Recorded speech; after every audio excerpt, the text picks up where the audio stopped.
Hello, and thanks for joining us for the Friends of the Pharm lecture series.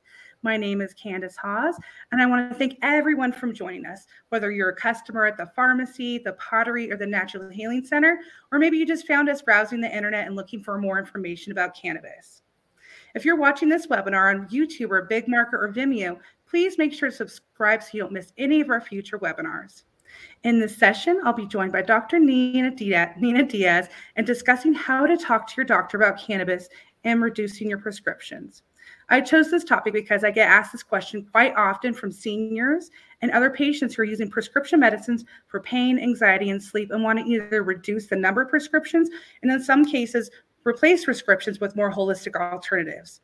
Our guest speaker, Dr. Nina Diez, and is an experienced healthcare professional and cannabis specialist who will offer valuable insights how to effectively communicate with your doctor, including how to initiate a conversation, present scientific evidence, and address any potential barriers or misconceptions.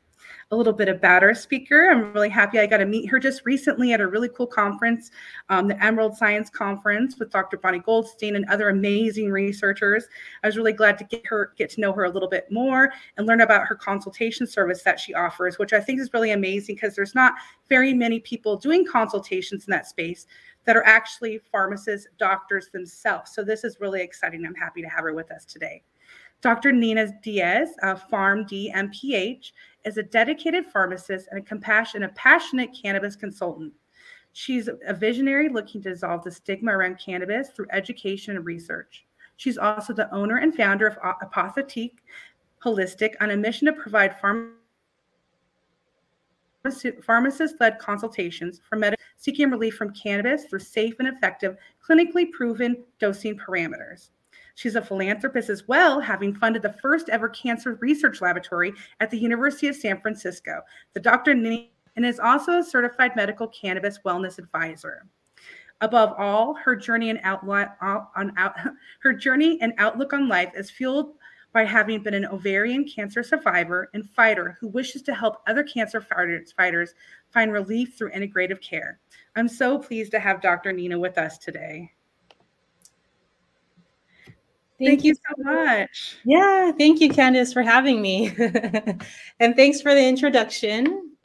Yeah, definitely. Very impressive. Thank you. Thank you, everyone, too, for tuning in for this webinar. Let's get started. So my webinar is entitled Empowering Your Healthcare Choices, a guide to discussing cannabis and reducing pharmaceuticals with your doctor. And we're going to try to navigate the slides. Just a second. There we go. Okay, first, a little bit of what's in store for you today. I'm going to do a little bit more of introduction, a little bit more about my story and how I was introduced to cannabis. We're going to go over some basics of cannabis, just kind of a refresher for those of you that are already familiar with it. And for those that aren't, just kind of a quick overview. And then I'll go over some steps in a cannabis consultation. We'll go over how integrating cannabis can lead to interactions, what interactions to look out for, drug interactions to look out for. And then some reputable resources you can use to present to your provider and a guide on how to present that. And then we'll go over a patient case as well.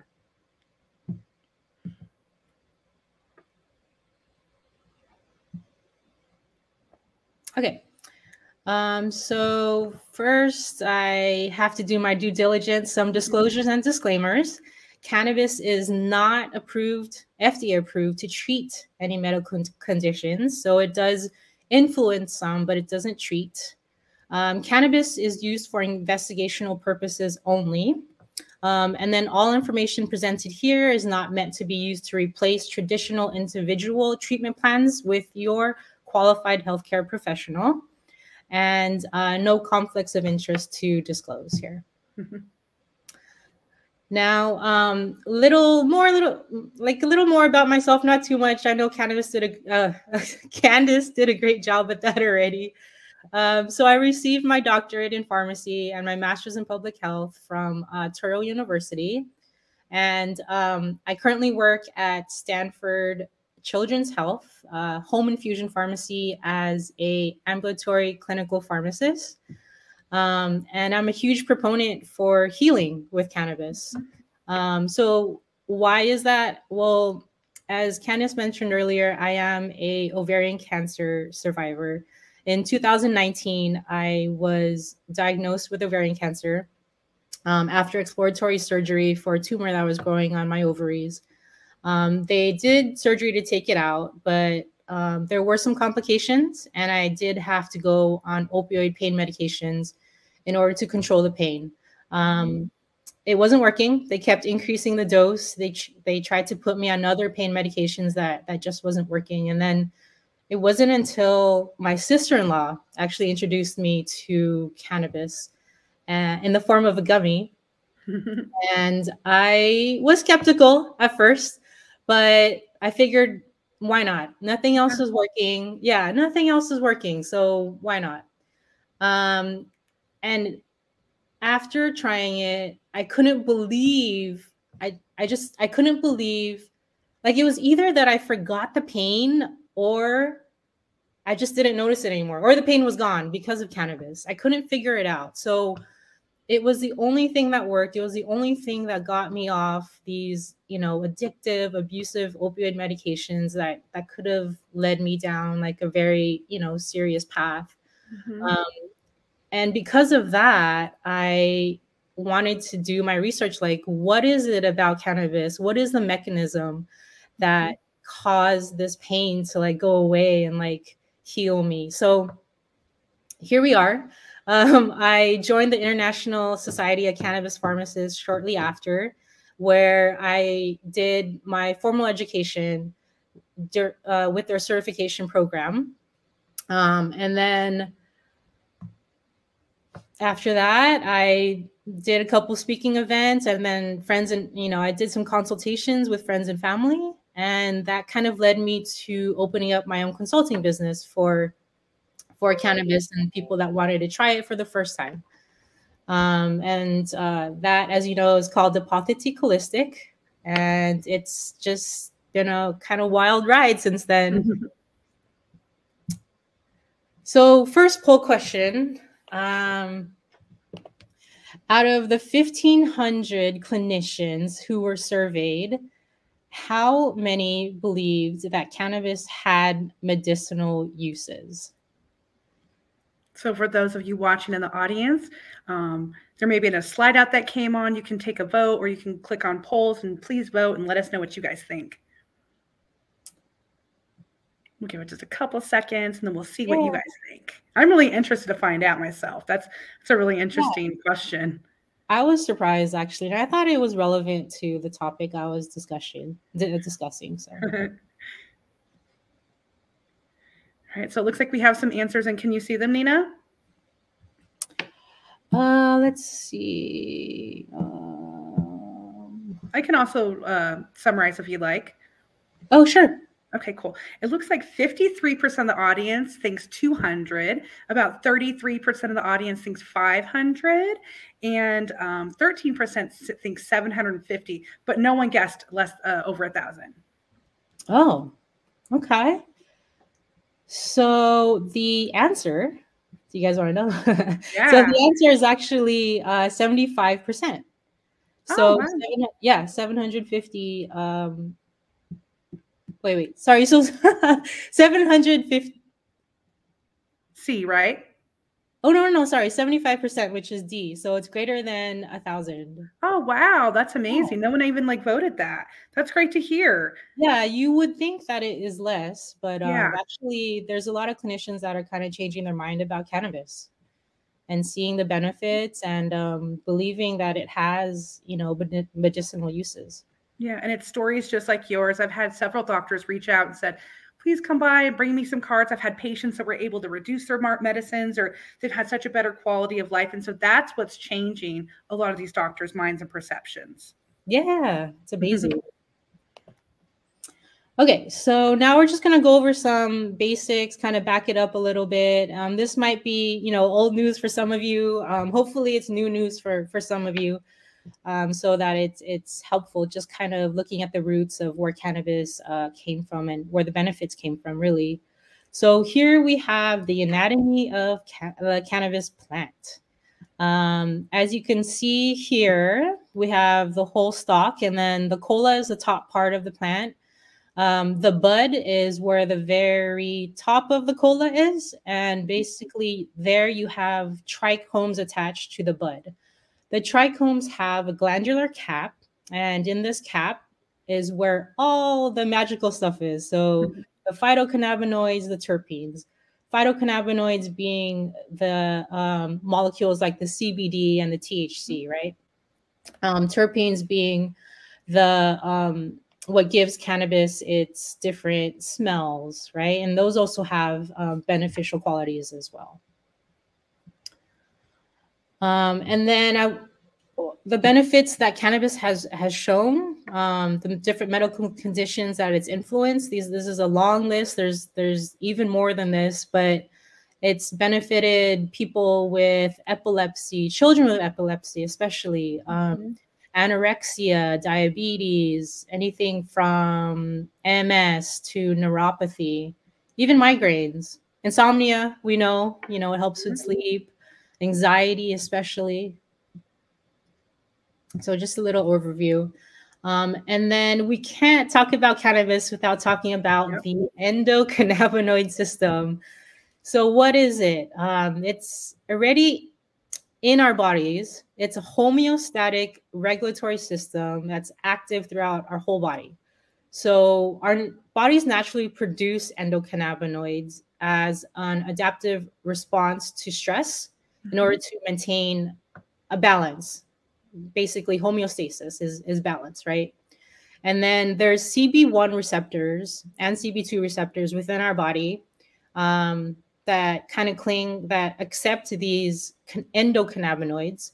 And the CB1 receptors are basically in our CNS system, our central nervous system. So the effects are different there versus the CB2 receptors, which have immune function, right? And these endocannabinoids, there's two different kinds. So where'd my slide go? Well, anyways, there's two different kinds. There's AEA, and then there's two AG. Yeah, those are our endogenous endocannabinoids. And then we have our phytocannabinoids. There's thousands of them, but the main ones that you probably have heard the most about is CBD and THC. And they all work together in this something called retrograde signaling in order, well, I'll let you watch the video, and it kind of explains everything on how the retrograde signaling works and how it creates a balance of cannabinoids in a homeostatic system.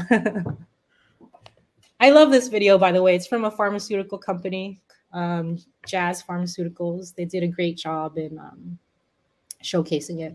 Perfect. Let's watch the video. Mm-hmm.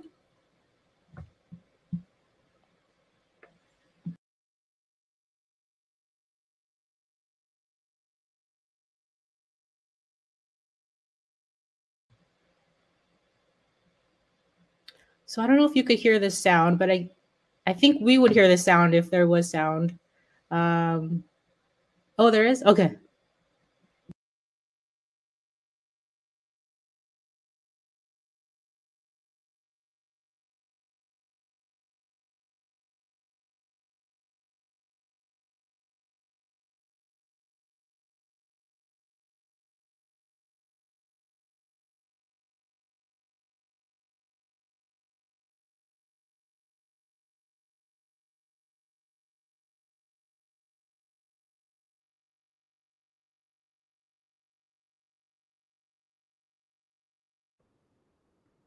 I think because it's a screen share, people aren't able to see the video right now, unfortunately.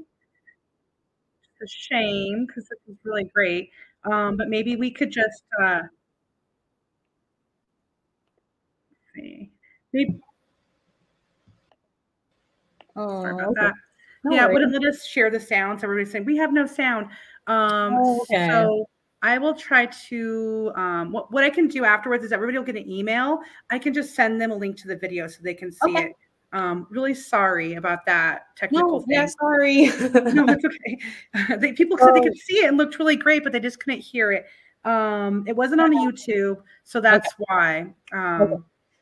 So Sorry about that. basically, no, it's okay. So basically, the video was showing how in a presynaptic terminal within our neurons inside of our body, where these CB1 receptors are at, there's a presynaptic terminal, there's a postsynaptic, and the presynaptic releases endocannabinoids to the postsynaptic, causing either, well, it does cause retrograde signaling. Basically, it kind of goes in this circle that balances the neurotransmitters in order for it to elicit either a strong response or not so strong response.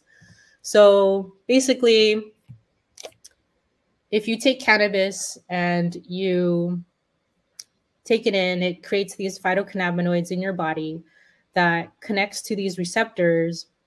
And depending on the dosing, it can either be like a lot, it could elicit a strong response, which then the postsynaptic terminal will retrograde signal back to the presynaptic terminal in order for it to kind of balance everything out so that it's not causing all the toxicities, causing like too much of a response. That's what it was showing. But yeah, we'll upload it, I guess, onto the email or something. Yeah, I'll add it to the video, the email that everybody will get. So then you'll be able to watch that video and then watch this webinar again if you wanted to. Okay, perfect. Sorry about that. Let's put the slides back up for you. Yeah. Okay, so we're gonna talk a little bit about the routes of administration of cannabis. There's different routes, and of course, it's important to know because there's different onsets of actions and durations depending on the route that you do take cannabis, right? And that can be matched to the medical condition that you're wanting to use cannabis for. I can't say treat. Okay, so for example, smoking cannabis, inhaled cannabis, it takes 1 to 5 minutes for onset, and the duration is 2 to 6 hours. So, for example, if you needed cannabis for immediate pain relief, of course, the inhaled version would be the most efficacious route because it's quick. And you're in pain, you want it to act really fast, right? Mm-hmm. So that would be the best option for you. Edibles, however, which in this slide is over here at the last on the last row, it's called swallowed, or yeah, edibles. The onset is 1 to 3 hours. So and the duration can be anywhere from 4 to 24 hours, just depending on your metabolism, depending on what you eat, depending on liver, right? So of course, the edible version has shown to be the most toxic way to consume it because people tend to keep taking more. They feel like they're not getting the effects. They take more and more. Then all of a sudden they get the toxic effects, the psychoactive effects, the unwanted effects that kind of deters them from ever wanting to try it again. So we always have to be careful with edible type of administration, right? So another important topic, product assessment. What do we look for when we are assessing like all the different products on the market? So one thing that I always tell my patients is you want to make sure that there's a COA, which stands for Certificate of Analysis. And this is basically the lab that tested the product will present everything that's in it, from terpenes to percentages of different cannabinoids, right? Each product should have this quality seal, this third-party lab tested seal on it. And usually nowadays they have like a QR code that you could actually scan, and it'll lead you right away to the COA, which is super convenient. And then you want to look at extraction methods. Is it done with ethanol, for example? And with ethanol, you have to be careful with patients you're treating that are alcoholics, right? Because adding any kind of alcohol can lead them back into alcohol, so we have to be careful with those type of patients. And then quality certificates, is it GMP certified? Is it organic? Is the potency really what it is? What they're finding is that products nowadays are saying that there's more THC in it than there really is, just because of marketing, right? So we want to be careful with that. And again, there should be a seal on the product as well. And then product of origin, local versus out of state. That's kind of important just because, for example, California has regulations on what they test as far as contaminants in the product. And each state has different contaminants that they test for. Some states are more strict than others. So it's good to know where your product is coming from as well. And then even more with product assessment, even though you've checked all those boxes, the FDA and the EPA, they don't provide federal regulations on the safe regulation of exposure to contaminants. So individual states are responsible for that regulation. And possible contaminants include microbes. So microbes can be picked up from plants containing molds, fungi, bacteria, while grown or during processing. And then there's chemical solvents like fungicides, insecticides.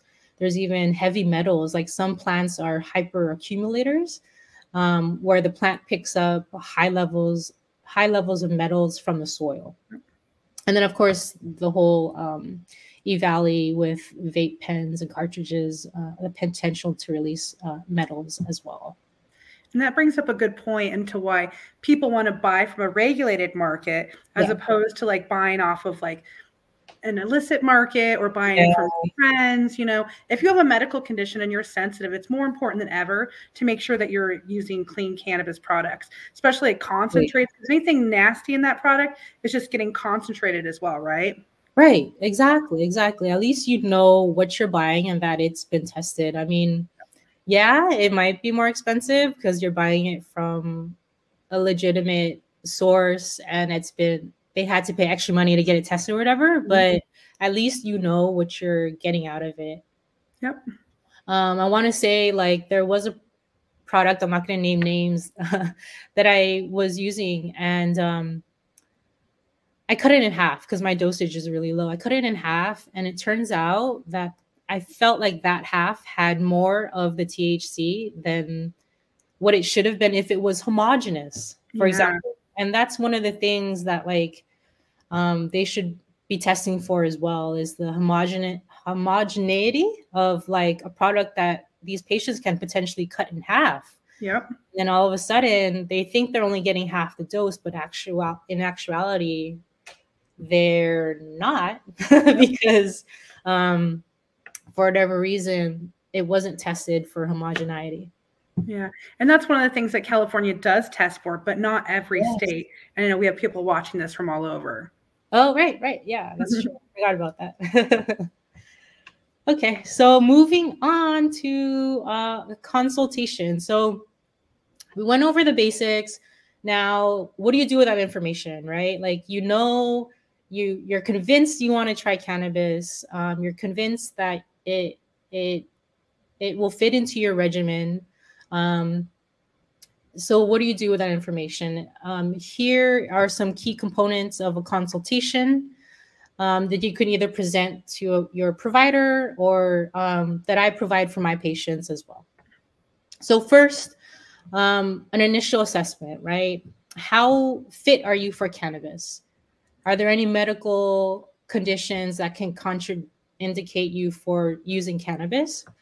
And then you want to express your goals for therapy, right? And that can be tangible. It could be, non-tangible. It could be quantifiable or not, but you always should set a goal. Yeah. And then in the pharmacy world, there's something called MTM, which stands for Medication Therapy Management. And what that is just overview well, yeah, you break down all the medications you're on. We look at them and see if there's anything that just doesn't fit, or any contraindications, any interactions that can occur, right? Mm-hmm. Um, so you should review all that, including past medical history that you've had. And then even more, always have a plan, and always set your points of follow up. Is it going to be in 3 days for an adjustment? Is it going to be in 2 weeks or a month to like taper you off of opioids, right? You have to Mm-hmm. set a plan, a time. And then the reason why I went over the product assessment is because either your provider or a cannabis consult should also include a product recommendation.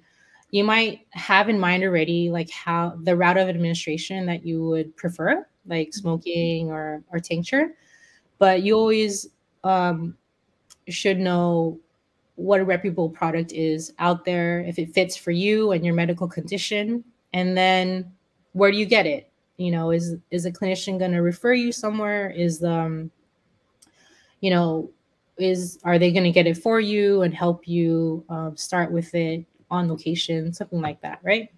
Yep. And then personal access, you always want to have open communication. I think that's super important. How are you feeling? Did you measure correctly your tincture? And you also want to journal your, Yes. everything. That's super important, just to like keep track of like how close are you getting to your goal? Do we have to scale up or down? Yeah, I like that too, because if you want to go speak to your doctor, if you already have gone through these steps, you have a journal, you can present all this to him, and he Yeah. will probably take you a lot more seriously, being that you've put so much thought and consideration to this. A lot of times, if you just come to them and like, I want to talk about this, they don't even know where to start. But if you say, I've already been doing this, I want to bring you on board with what I'm doing, I think helps a lot. Yes, absolutely. They even have like apps now that you can use if you don't want to like, if you're not old school like me and like journal everything pen and paper. They have apps which are super useful as well. It's wonderful. Yeah, it helps you like keep record of even the dose or the strain or how it made you feel, stuff like that. That's cool. Yep. And then second poll question. True or false? Evidence-based research shows that the components in cannabis interact with medications. Give everybody just a couple seconds to vote, but they were quick on it this time. Oh, yeah. Yeah. Nice. I'm still surprised with our first question that nobody got it. I know, because it's surprising because it wasn't so in the past, Right. So right now we have 80% of people in the audience are saying it's true that there are interactions with medications. Okay. So let's go over what an interaction really means, actually. So, so this is titled integration because once we start integrating cannabis into your healing journey, there are going to be interactions that you need to look out for, right? Mm-hmm. Are these interactions real? So the answer is actually false, that there isn't enough evidence-based research that shows that the components definitively interact with medications. Theoretically, yes, right? So that's what this slide is kind of explaining, that it's all theoretical. It's not anything that we can do research on because, as you know, cannabis is still federally regulated, right? Mm-hmm. So it's very difficult to identify how cannabis interacts with other drugs because it doesn't have just one effect. It has many effects. So unlike Western medication, like, I don't know, like Cinepril helps with blood pressure. That's like one effect, right? It helps lower blood pressure. Cannabis has too many effects. Yes. It affects our bodies differently, right? So it's very hard to find what a true interaction is. Yeah. It can be stimulating, it could be relaxing. So again, it depends on what your goal is. Do you want it to stimulate you? Do you want it to relax you? So again, it's hard. And then there's anecdotal. Sure enough, there's anecdotal studies that show, like, case studies of, like, it helped with MS or something. But yeah. So anecdotal meaning, like, it's just basically case by case by case. Yeah. There isn't like a true, like, what do you call it? Like, there isn't a true, like placebo double-blind study that's been conducted where they can replicate it. It's the same every time. Replicated there. Yeah. Replicated. Yeah, that's what I'm trying to say. What we do know is that there's a way that that cannabis is metabolized by our body, right? And that's by these cytochrome P450 enzymes. So based on what we know about the pharmacokinetics of cannabis, then we can start to kind of theorize, like, what the interactions should be based on how it's metabolized, right? So these are some of the types of cytochrome P450 enzymes that cannabis uses to be metabolized. There are drugs that also use the same pathways. So when cannabis interacts with these enzymes, basically it's also interacting with the drugs, right? Would you say that if people are taking some of the drugs that have interactions, like using a different delivery method, like maybe a tincture would be like a better alternative because it's using a different pathway? Different pathway, yeah, absolutely. So when we take it orally, it's going through the first pass effect, which goes through the liver, right? Versus, like, when you smoke it, it's totally different. So yes, the interactions do change based on how you take it. And I think that is why we have this right here, where smoking it, as you see, it's not inhibiting, or it's not a substrate of the cytochrome 50, but it does induce the enzyme, which can also alter the interactions in different ways, right? So yeah, that's a good question. It does depend on the route. So this is what we know based on the drugs that are already out there. For example, Marinol, Sativex, that do have cannabinoids in them, and that were evaluated based on those, I guess, synthetic cannabinoids and the medication and different medications, right? So,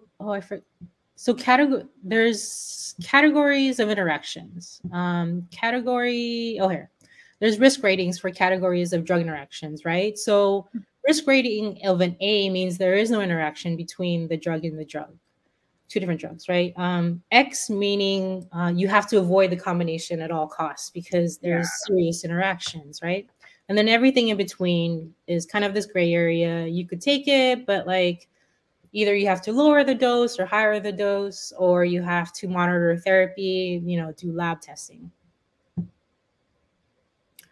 So category C interactions with cannabis, theoretical interactions, right? Based on what the medications are already approved out there to help with certain conditions. Warfarin was category C because, of course, it's a blood thinner. It's very small therapeutic window. You always have to do lab testing with your blood to make sure that it's at the right, what they call INR level. So these are the drugs where, if you're going to try to integrate cannabis into your regimen, you have to monitor therapy, right? You have to monitor the lab testing for each of these medications. Alcohol, just because of additive effects, and because, both cannabis, alcohol metabolized by the liver. Yeah. And then category X with Okay, so don't combine these medications, but then it's not even available in the US. So like fexinidazole is an antifungal. Fusidic acid is a topical antibiotic. Not available in the US, only in Canada. Oh, we might have some Canadians out there. But so, I mean, again, not very many Category X medications interacting with cannabis. That's good to know. Yeah. And then they break it down also by CBD and THC. So CBD interactions, valproic acid, increases liver transaminases causing stomach pain, dark urine, fatigue. Clobazam is a big one that's being studied more and more. Tacrolimus we mentioned earlier. Again, these are all medications with very narrow therapeutic windows, so that's why I think it's listed here. Otherwise, again, theoretical. Warfarin, of course, amiodarone, ibuprofen. And then there's also not interaction with fatty foods, but fatty foods do affect levels of CBD and THC in your body. So, for example, wow. Yeah, fatty foods increase CBD concentration about three times higher, and then about THC concentrations about 2.5 times higher. So I joke like, okay, like if you want to save money, like if you need a higher dose, then like eat some fatty foods with a lower dose of CBD and THC. But again, not measurable, not recommended because you never know. And then I wanted to include this slide in here because nowadays, what I'm seeing is that more and more elderly patients are interested in using cannabis, not just elderly that are like at home, but also like hospice patients, palliative care patients, right? So what I did is I looked up the most commonly prescribed drugs in elderly patients, and here's a list of them. I looked up their cytochrome P450 enzyme, how they're metabolized, and theorized, okay, well, how is cannabis going to affect the concentration of these drugs based on what we know about the cytochrome P450 enzymes, right? So because simvastatin is a CYP3A4 substrate, we would hypothesize that it's going to increase the drug concentration of simvastatin. So knowing that, and if you're on simvastatin and wanted to use cannabis, add cannabis to your regimen, you would need to discuss with your provider about decreasing your dosage of simvastatin, right? Because if cannabis is going to increase the concentration in our bodies, we need to, before starting, consider lowering the dosage of your simvastatin. Same goes for these other medications like omeprazole, which is a medication for acid reflux, amlodipine, medication for blood pressure, hydrocodone. It could go either way, depending. Wow. Depending on the cannabinoids. So maybe it has like a balancing effect if you're using a 1-to-1 ratio. Yeah, I was saying a 1-to-1 actually. So there's another wrench into it. Yeah. It's very interesting to me. Yeah.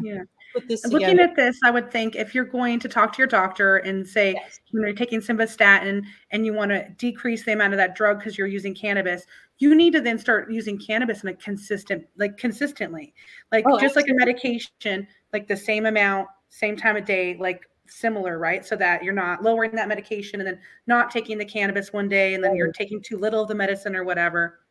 Absolutely. Yeah. Okay, so opioid reduction recommendations. I think this is a big topic, and I have to generalize it, but again, it's something you should always speak to your medical provider about. But just some general recommendations when you're reducing your opioid and starting cannabis, you want to consider starting with one dominant cannabinoid at a time. So either CBD dominant or either THC dominant. And then add in another cannabinoid as needed, one at a time, just to see the effects, right? You don't want to overwhelm your system. Yeah. And then you want to increase by 1 to 2 milligrams of THC every 2 to 3 days as tolerated. So give it some time, 2 to 3 days, very small amounts of increasing. And consider daytime and nighttime regimens to decrease potential side effects. So THC, usually in the evening, CBD can be considered for the daytime. Then when you initiate opioid tapering, once patient has achieved improvement in pain, 10%, only 10% per month. So the reason we want to be careful with this because of opioid withdrawal, which I'm sure a lot of you know about, you don't want to abruptly take a patient off opioid and start them in cannabis. No. So what you want to do, decrease by 10% of your opioid dose per month if patient has been on opioids for more than a year. 10% per week if patient has been on opioids from weeks to months. So a little faster because they're not as dependent on it, right? And then the interval of those doses can also be extended. So it could be anywhere from extending it from 4 to 6 hours to only every 8 hours, which is a great way to do it as well, which is the way I did it, I remember. And then just make sure to monitor. So blood pressure, pulse, and body temp, because those are important when you're looking at withdrawal symptoms. And then the opioid may be safe to stop when taken less than once a day. Nice. Set expectations. So pain may initially get worse, but it improve function and decrease pain. Yeah. This is a table that was found from this paper using cannabis to treat cancer-related pain. What they did is kind of quantify the equivalency of milligrams of THC to all these opioids, right? Mm-hmm. So if you're on like 10 milligrams of morphine, your THC dose, in order not to get to withdrawal, would be 5.5 milligrams, right?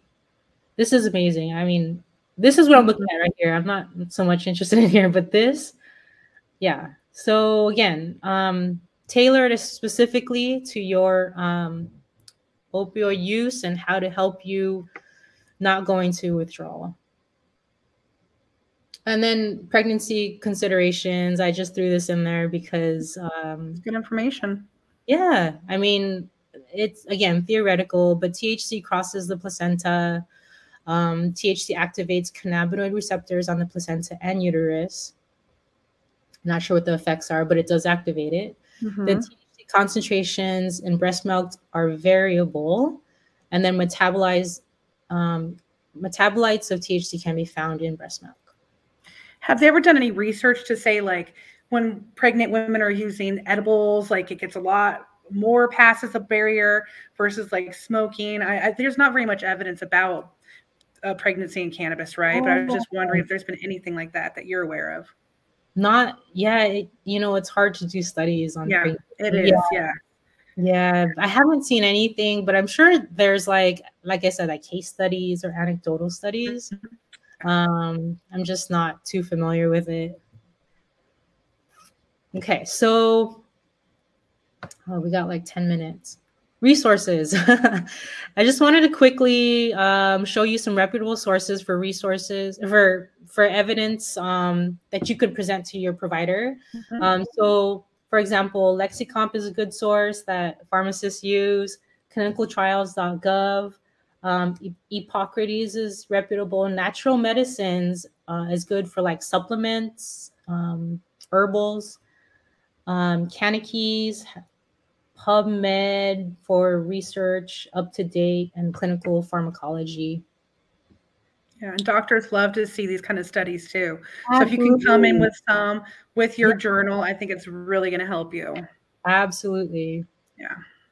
And some of these are, you have to like pay to play type of thing, but if you have access to your pharmacist, like definitely that's something we could help you out with. And then once you find these studies, you have to look at the level of evidence, right? So there's A, B, C, and G I didn't even include here, but A is the strongest level of evidence, right? So it's basically has the best setup for the research design, and it's the most reliable, right? But then there's evidence, there's level C, which is kind of unreliable evidence. You don't really want to really present that type of information to your provider. Okay, so going back to our question, our first question of the 1,500 clinicians that were surveyed. Now, out of those, of the over 2/3 of clinicians that believe cannabis has medicinal uses, what percentage of them actually recommended cannabis to patients? Audience, please vote and let us know what you guys think. Yeah, so you remember it was over 1,000 clinicians believed cannabis had medicinal uses, right? So like out of that 1,000, how many do you think actually recommended it to their patients? Okay. And it looks like the results so far are 25% of doctors has about 50% of the votes.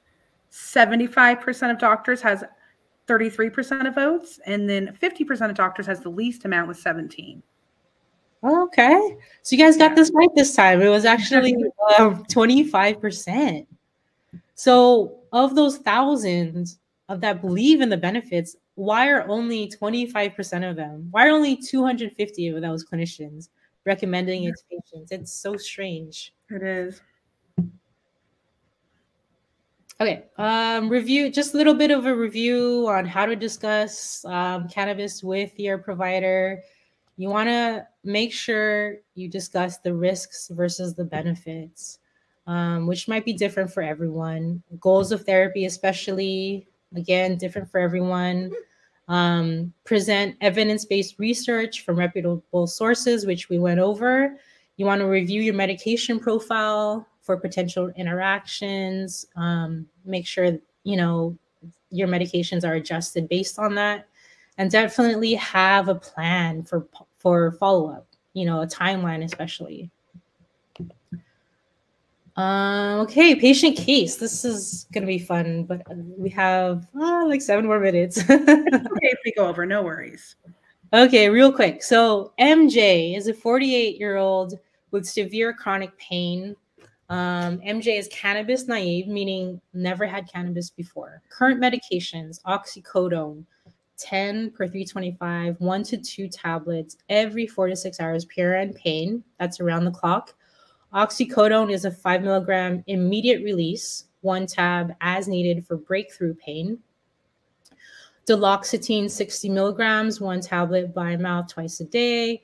Zolpidem, duloxetine can be for a lot of things, either like nerve pain or for depression. So, and then zolpidem is for sleep, 5 milligrams, 1 tablet every night at bedtime as needed for insomnia. Patient's goal of therapy is fast-acting pain relief. So the recommendation that I would provide is to start balanced, 1-to-1 CBD to THC. You want to start low and go slow. You want to use the route with the quickest onset. So in this case, it would be inhaled, intrapulmonary. And the dose that we start with is 1 to 3 puffs every 4 to 6 hours as needed, which could actually replace your immediate release oxycodone, which was for breakthrough pain. And you would use that chart that we went over, the equivalency chart of, how many milligrams of THC to use if you're on this many milligrams of oxycodone. Sublingual would be the second line of therapy because it is also fast. And then option to use THC dominant in the evening because of its sedative effects, and then self-titrate for severe pain. Monitor for additive effects. There is, some CNS suppression, central nervous systems that you want to look out for. But that's why we start low, right? It goes slow. Some considerations with inhaled, it's the quickest onset to provide relief, right? But it's the shortest duration.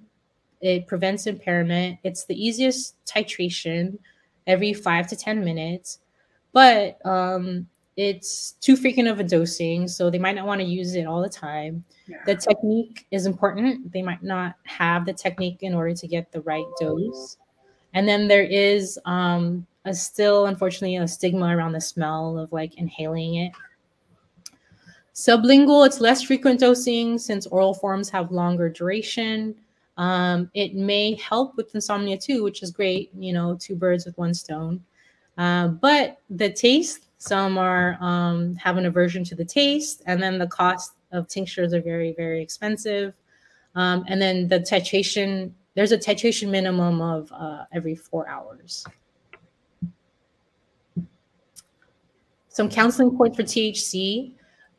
It's mind altering, right? So THC, I don't think I mentioned, well, you guys know, but THC is the one that has the psychoactive effects that it might cause the sedation and the dizziness. So you want to use caution before driving or operating heavy machinery. It might lower blood pressure and increase your fall risk. So you want to be careful with elderly patients who have that fall risk already. Dose adjustments in the evening to avoid daytime sedation or psychotoxicity. And then oral preparations can take 1 to 3 hours to start working, which does not equate to maximum effect. Wait 4 hours between oral doses. To avoid the toxicity. And you want to wait 5 to 10 minutes between inhalations to avoid over medicating as well. CBD counseling points. So it can cause upset stomach, diarrhea, headache. CBD effects are not always immediate. May take 6 weeks to notice improvements. So consistently use it to see the improvements. And then dose consistency is ideally at the same time each day. CBD is more likely to interact with other medications, especially anti-epileptic drugs.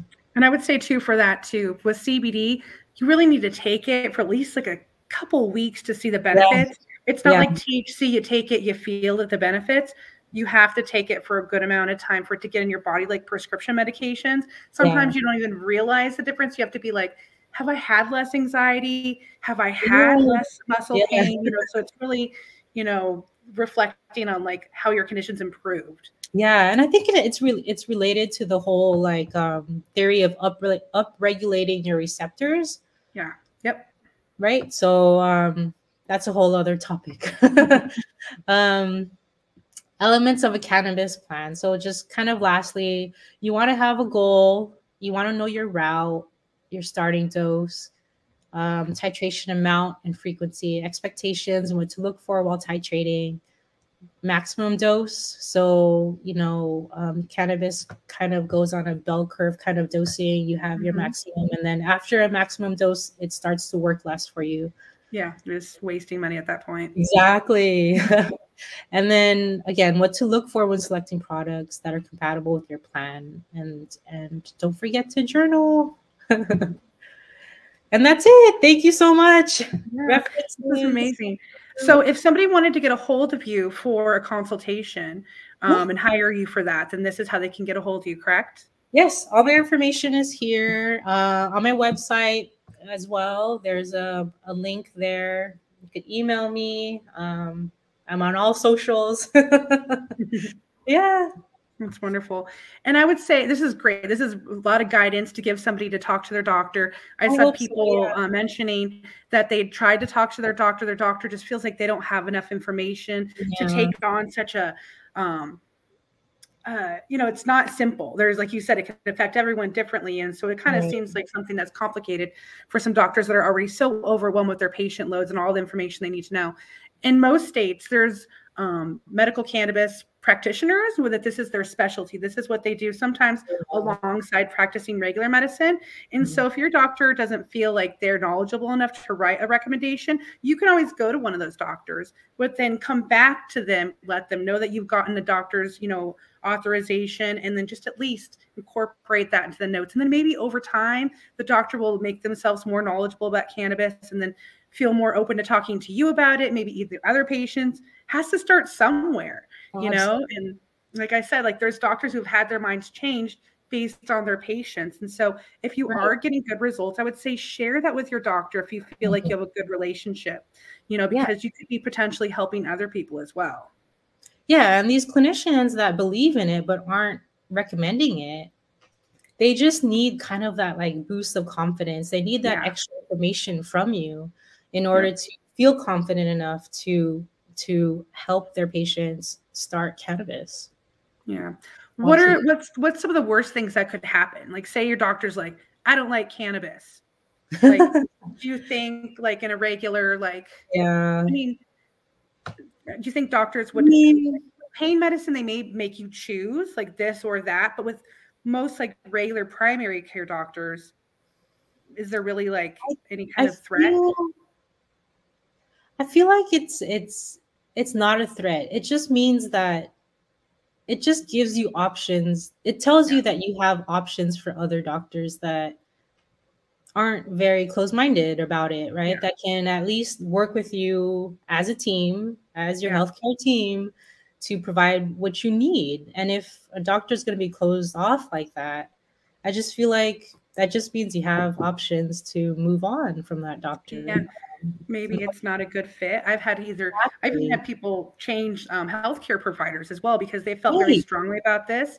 And like there's some healthcare providers that won't let you mix it with prescription pain medicines. And so they're like, okay, well, I need to find a different doctor, So I mean, you should have a doctor that's on your side that is helping advocate for you and your health. And if they're not, it just shows that like, what's the benefit of having them help you, if they're not willing to kind of hear you out.